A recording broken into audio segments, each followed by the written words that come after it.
mendidik dalam kebenaran. Mendidik dalam kebenaran. Saudara-saudara yang terkasih, pendidikan merupakan suatu kebutuhan yang tidak dapat kita jauhi dalam kehidupan kita. Tidak dapat dipungkiri bahwa kita semua mau untuk berpendidikan. Tetapi perlu diketahui bahwa tidak seorang pun dapat lahir langsung menjadi pintar, langsung menjadi bijak. Semua manusia perlu belajar. Semua manusia harus berproses supaya mendapatkan suatu pendidikan, suatu keberhasilan. Dalam dunia saat ini kita kenal pendidikan itu yakni sekolah, pendidikan formal lainnya. Adapun pendidikan karakter dan pendidikan iman, yakni yang kita lakukan saat ini adalah pendidikan iman, pendidikan karakter. Kita bersekolah minggu, kita bergereja, mendengarkan firman Tuhan, belajar kebenaran firman Tuhan. Semuanya itu akan menambahkan pendidikan iman kita. Tanpa pendidikan, seseorang akan kehilangan arah. Seseorang akan terseret ke arus dunia yang menyesatkan. Karena itu, saat ini kita perlu perhatikan bahwa gereja tidak bisa diam terhadap isu pendidikan. Justru dalam bulan pendidikan, yakni saat ini kita masuk dalam minggu keempat, minggu terakhir dalam bulan pendidikan yang dirayakan oleh Gemini, kita diajak untuk merenungkan bahwa pendidikan sejati bukan hanya tentang mengajar pengetahuan, melainkan mendidik dalam kebenaran. Pendidikan sejati bukan hanya soal nilai, soal sekolah, melainkan pendidikan sejati dalam firman Tuhan saat ini ingin mengajak kepada kita bahwa kita pun harus dididik dalam kebenaran.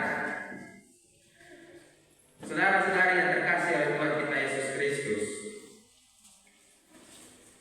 di zaman sekarang kita pandang pendidikan itu sebagai suatu sarana untuk mengejar gelar, mengejar jabatan, mengejar status sosial.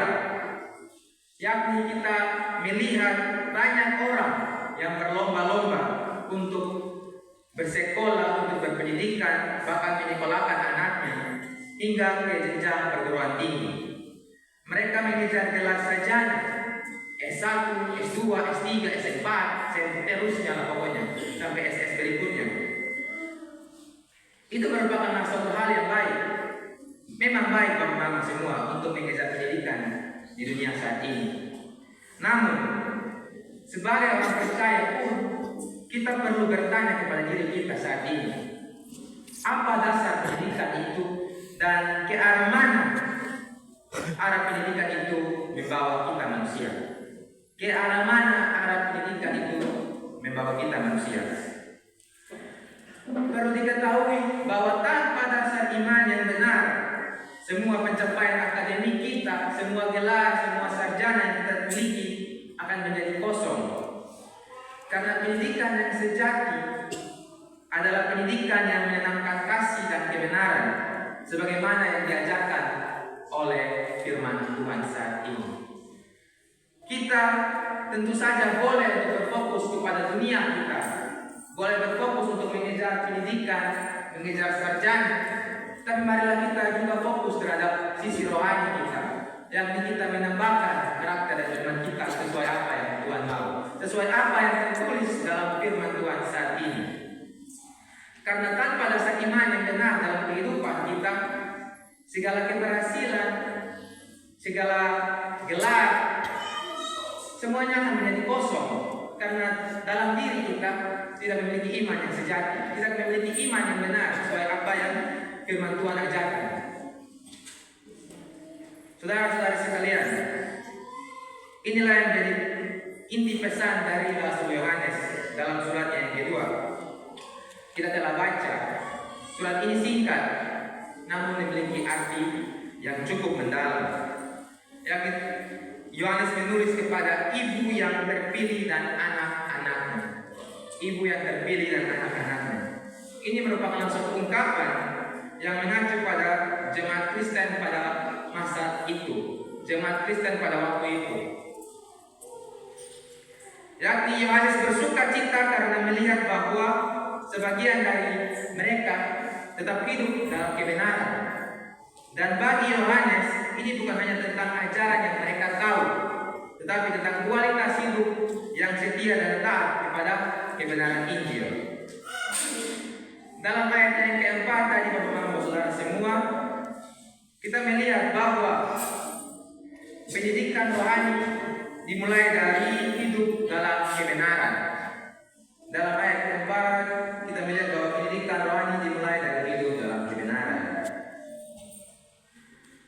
Maka dari itu Yohanes bersuka cita karena melihat bahwa anak-anak Tuhan hidup dalam kebenaran. Bukan hanya karena pengetahuan mereka, tetapi perbuatan dan gaya hidup mereka itu semuanya selaras dengan apa yang firman Tuhan ajarkan, sesuai dengan ajaran Kristus. Maka dari itu Bapak-Bapak Saudara semua, perlulah kita lihat, perlulah kita contoh dalam kehidupan kita saat ini. Kita melihat pada masa itu banyak ajaran sesat, tetapi anak-anak pada saat itu tidak tergoda. Mereka tetap untuk hidup dalam ajaran Kristus. Mereka memang mempunyai pengetahuan mereka masing-masing, tetapi mereka sadar diri bahwa tanpa pengetahuan dari Tuhan, bahwa tanpa ajaran Kristus, mereka tidak bisa apa-apa.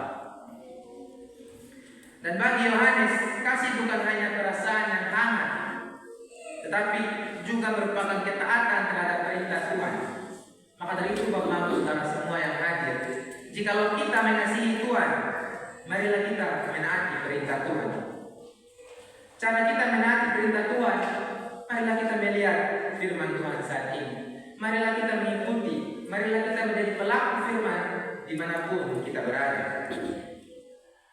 Di dalam ayat yang kelima dan keenam, di situ Yohanes menekankan bahwa kasih harus diwujudkan melalui hidup yang taat pada firman Tuhan. Hidup yang taat pada firman Tuhan. Karena dalam dunia yang sering memisahkan antara kasih dan kebenaran, kita membawa kita pada suatu titik yang pokok dalam kehidupan saat ini, bahwa kasih sejati tidak bisa dilepaskan dari ketaatan kepada kebenaran Allah. Kasih sejati tidak bisa kita lepaskan dari ketaatan kepada kebenaran Allah. Maka dari itu firman Tuhan saat ini ingin mengajak kita sebagai jemaat Tuhan, agar kita dapat memiliki kasih yang sejati. Kita bisa menaati kebenaran firman Allah. Kita bisa menaati firman Tuhan, supaya dalam kehidupan kita bisa memiliki sebuah hikmat dari Tuhan. Karena keputusan yang kita buat, marilah kita buat sesuai dengan apa yang Tuhan mau, bukan dengan apa yang kita mau. Marilah kita hidup sesuai dengan apa yang Tuhan mau, bukan hidup sesuai atau terserah dengan yang kita mau saja. Jemaat Tuhan, inilah yang seharusnya menjadi dasar dalam mendidik generasi muda saat ini, dalam mendidik generasi yang akan datang saat ini, bahwa pendidikan yang benar tidak hanya fokus pada hasil ujian, tidak hanya fokus pada ijazah, nilai rapor atau prestasi apapun, tetapi pendidikan yang sejati itu harus menumbuhkan karakter Kristus dalam hati anak-anak kita, yang kita boleh membentuk mereka menjadi pribadi yang tahu mana membedakan yang salah, mana membedakan yang benar, dan yang setia kepada Tuhan meskipun dunia mengajarkan sebaliknya. Kita sebagai orang tua, sebagai orang dewasa, marilah kita mendidik anak-anak, marilah kita mendidik generasi muda dalam kebenaran. Marilah untuk mengajarkan mereka tentang mana yang benar dan mana yang salah, supaya suatu saat nanti, jikalau mereka mengetahui mana yang benar dan mana yang salah, mereka akan menerapkan dalam kehidupan mereka, karena mereka mengikuti teladan orang tua yang telah memberikan contoh di dalam rumah. Karena pendidikan yang sejati dimulai dalam rumah. Anak-anak lebih banyak bersama dengan